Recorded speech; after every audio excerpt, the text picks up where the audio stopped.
Good morning and greetings from a rather drizzly Northumberland today. It's a mild but damp morning. Um, I say that because I'm obsessed with the weather.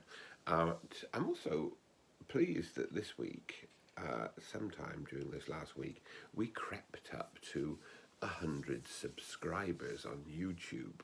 I know that's not very important to anybody here, but for me it indicates that there is this community, which is slightly growing, of people who are gathering and using the films that we make here as a way of praying and reflecting on the Christian journey. And that's a great thing. And passing the landmark of 100 when we didn't have any at the beginning of all this lockdown seems to me to be a good thing. But that's enough of that. Today is the feast of Mary Magdalene. First of all, I'm going to do a little bit of history. Her name suggests she came from Magdala, which is on the western shore of the Sea of Galilee. In the year 591, Pope Gregory, in a series of sermons, did that thing that people sometimes do, and he conflated three biblical women.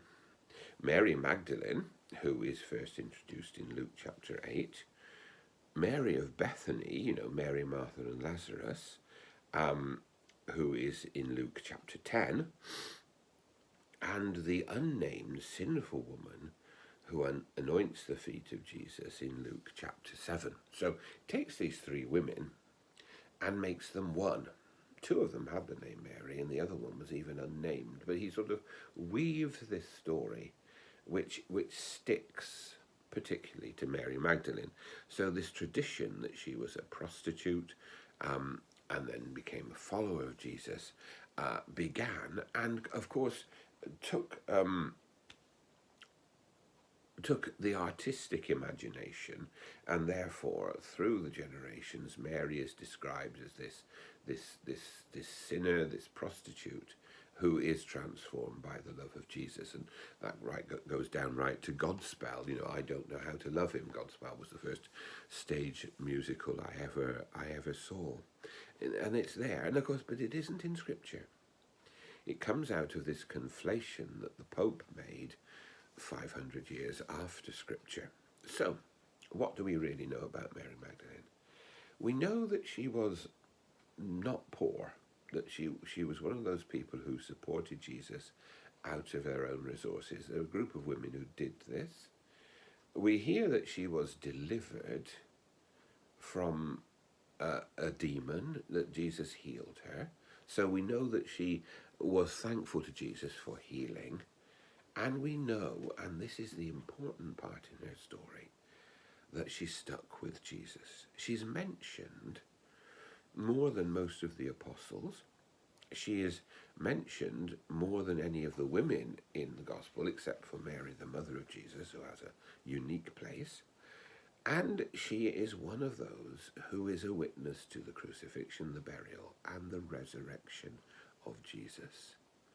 And that means, and sometimes we think of Jesus being alone there on the cross, but actually the Gospels tell us that there was this small group of people, of which Mary Magdalene was one, who stuck with him,